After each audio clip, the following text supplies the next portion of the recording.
Hola oyentes de Radio Sefarad, les damos la bienvenida una semana más a este de Cero a Aleph, Matemáticas y Judaísmo, con Amelia Muñoz García. ¿Cómo estás? Buenas tardes. Bueno, otra entrega más de un programa dedicado a esta ciencia, una ciencia que se dice exacta, pero supongo que en tus clases a veces no se dice siempre lo mismo. No sé qué se diría en las de Emil Julius Gumbel. No sé si fue profesor, Amelia.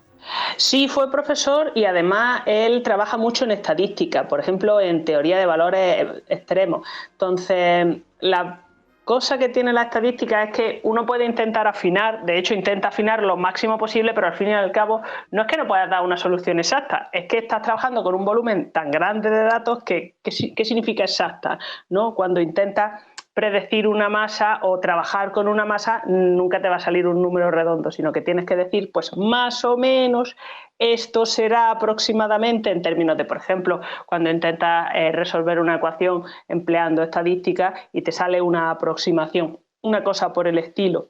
Entonces este hombre sí intentaba hacer lo más exacto posible dentro de lo que estaba trabajando.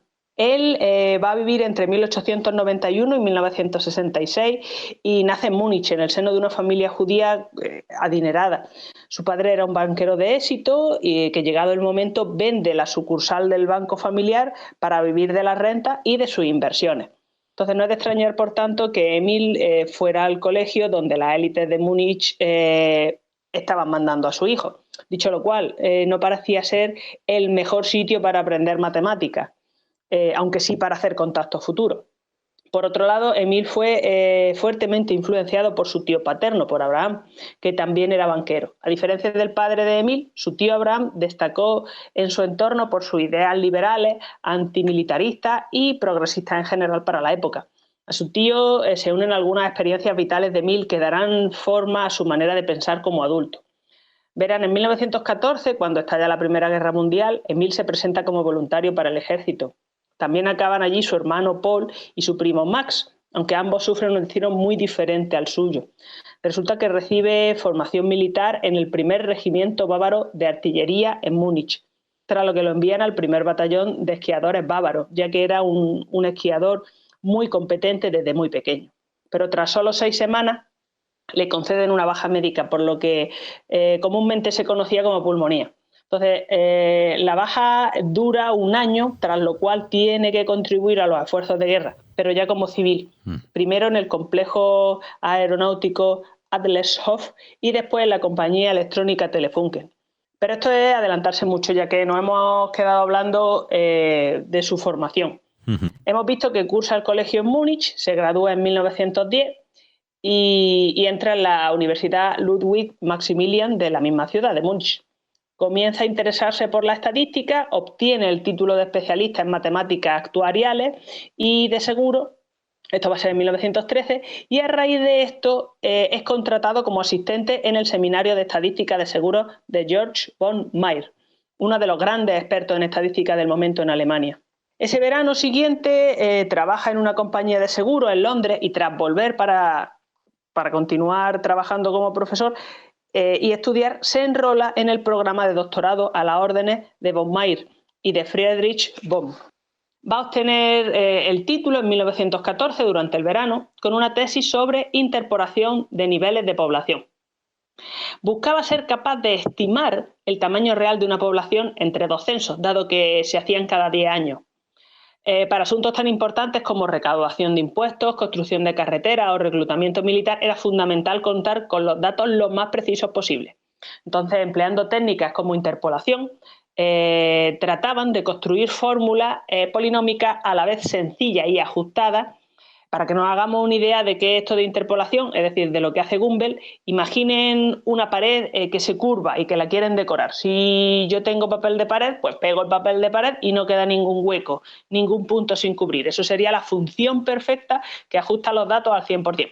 Pero supongamos que lo que uno tiene son láminas rígidas de madera, un panel enorme. Entonces, si lo partimos por la mitad, los 2 trozos ajustan, pero ajustan muy mal a esta pared curva, quedan muchísimos huecos.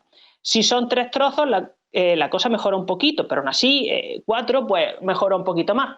Claro, si la haces astilla y hace una especie de pasta y recubre la pared, pues sí, se ajusta perfectamente, pero no ha llegado a ninguna parte, no ha hecho lo que uno querría. No es útil, ¿no? Entonces, la clave está en encontrar el mejor número de particiones de esta madera, no necesariamente del mismo tamaño, para ajustarse lo mejor posible a la pared, pero sin hacer un número de cortes excesivo, es decir, un esfuerzo desmedido. Buscamos el equilibrio entre la precisión y el esfuerzo, entre el número de tablones y el tamaño. Entonces, esa es la idea detrás de interpolación. Una vez hecho esto, lo normal, una vez hecho esto y una vez presentado la tesis, claro, lo normal hubiera sido que se intentara quedar trabajando en la Universidad de Múnich, pero una vez que estalla la guerra, pues se presenta voluntario, como muchos otros jóvenes de su edad. En 1914, y con poco más de 23 años, aún no se había transformado en el pacifista que llegaría a ser. Una vez que se tiene que reincorporar tras su enfermedad, lo emplean en el complejo Adlershof, que habíamos dicho, donde pocos años antes, en 1912, se había inaugurado el Instituto Alemán de Investigación para la Aviación. Como no tenemos fecha exacta, se puede estimar que estuvo allí entre 1916 y 1917, cumpliendo con su deber de servicio militar civil al sureste de Berlín. Al estar tan cerca de la capital, esto le facilita, quería decir, su permanencia en el Partido Socialista Independiente, al que se había unido en 1915. También, además, era miembro de la Liga Nueva Patria desde el mismo año y fue activista en esta organización pacifista alemán que buscaba, pues, el fin de la guerra toda su vida restante. Incluso una vez en el exilio, llegando a formar parte del comité de dirección. Sobre esto hablaremos más adelante. En 1917 comienza a trabajar para Telefunken. Esta empresa se dedicaba desde su fundación en 1903 a fabricar radios y televisiones y se transformó en fundamental en el esfuerzo bélico. Allí Gumbel investiga ondas de transmisión de sonido a partir de 1917-1918 y durante un periodo de 2 o 3 años que va a culminar con él pasándose a ser profesor de la Escuela para Directores de Empresas del Sindicato Alemán de Empleados en Berlín, también llamada Escuela Superior de la Confederación General de Sindicatos Alemanes. Entonces enseña sobre estadística y sobre matemáticas aplicadas para la formación obrera y sindical, según algunas fuentes. Por otro lado, entre 1915 y 1921 vemos el giro personal que está produciéndose en Gumbel, claramente por sus publicaciones y por el incidente de 1919, ya que esto lo acentúa aún más. Me explico. Las matemáticas que hace en este periodo incluyen 4 o 5 artículos sobre crecimiento de población y herramientas de matemáticas aplicadas asociadas, como por ejemplo la interpolación de la tesis, y la quinta parte, diríamos, sobre cómo emplear series y otras herramientas de Euler para trabajar con datos reales, hacerlos más manejeros. Pero en 1919 un grupo paramilitar de extrema derecha, los Freikorps, se meten en su casa buscándolo. ¿Para qué exactamente? Pues por suerte no lo sabemos, porque no estaba en casa, se salva por poco. Previamente habían detenido, golpeado y ejecutado sumariamente a Rosa Luxemburg y a Karl Liebknecht por parte de una de las unidades paramilitares de ex soldados y oficiales semiautónomos ultraderechistas que formaban esta red, ¿no? Estos Freikorps. Entonces nos podemos imaginar que más o menos iban a hacer lo mismo con Gumbel, no lo sabemos seguro. Pero a raíz de este incidente y en la línea de investigación de fenómenos sociales y políticos nos encontramos con su estudio 2 años de asesinatos, que sale en 1921, y 4 años de asesinatos políticos, que sale en 1922. Y es una actualización del primer trabajo. En ambos casos nos encontramos con una recopilación exhaustiva de datos sobre asesinatos políticos cometidos en Alemania a partir de enero de 1919. Entonces recoge documentos judiciales oficiales, testimonios de testigos y familias de víctimas, recortes de artículos de periódicos y muchos otros documentos, lo más fiables, no podríamos decir posible. Y tras comparar datos llega a unas conclusiones que son escalofriantes. Si se consideran solamente los crímenes de tipo atentados revolucionarios, ejecuciones paramilitares y asesinatos de ultranacionalistas que él pudiera documentar adecuadamente, y tengamos en cuenta pues el caos en el que estaba Alemania en aquella época. Registros parciales, registros incompletos, registros que desaparecían voluntaria o involuntariamente, etcétera. Entonces, si seguimos todo eso, nos encontramos con que en torno al 6,4%, 22 de 344, de estos asesinatos los cometen ultraizquierdistas. Y su media de cárcel va a ser 15 años. Y 322 de 344, es decir, el 93,6% lo cometen ultraderechistas y su media de cárcel es de 4 meses. Entonces, de nuevo, subrayamos, Gumbel era humano, había pasado por una experiencia muy mala y tenía marcados intereses políticos. Pero, ante todo, era matemático, era estadístico. Y cuando estudia sus 344 casos, no está intentando presentar un estudio sesgado, sino veraz de la realidad. Entonces, él va a tratar por todos los medios de ser objetivo y se encuentra con esto.